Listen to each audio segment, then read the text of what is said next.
রাজধানীর lake view convention সেন্টারে অনুষ্ঠিত হলো ফ্যাটক্যাবের বিশাল ইফতার আয়োজন। প্রতিবারের ন্যায় এবারের রমজানেও ইফতারের আয়োজন করেছেন ফ্যাটক্যাবের সকল সদস্যবৃন্দ।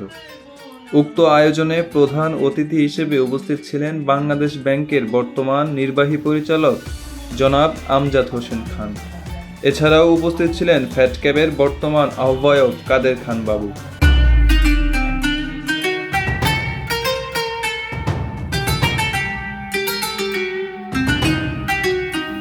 অনুষ্ঠানটি পরিচালনা করেন ইফতার আয়োজন কমিটির সদস্য সচিব সুলাইমান হোসেন।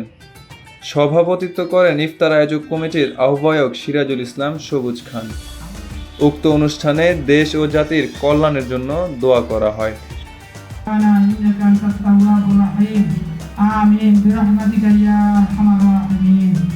এছাড়াও বক্তারা তাদের বক্তব্যে বিদেশে উচ্চশিক্ষার জন্য শিক্ষার্থীদের প্রক্রিয়াকে আরও সহজ করার আশাবাদ ব্যক্ত করেন।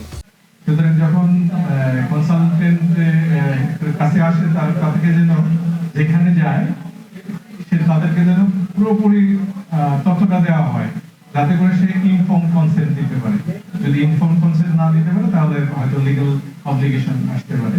আমি ফ্যাটক্যাবের সকল সদস্যদের আন্তরিক ধন্যবাদ জানাই আপনাদের ইফতার মাহফিল করার জন্য, এবং আমি নিজেকে ধন্য মনে করছি। নিজামুল ইসলামের রিপোর্ট, আগামী সকাল, ঢাকা।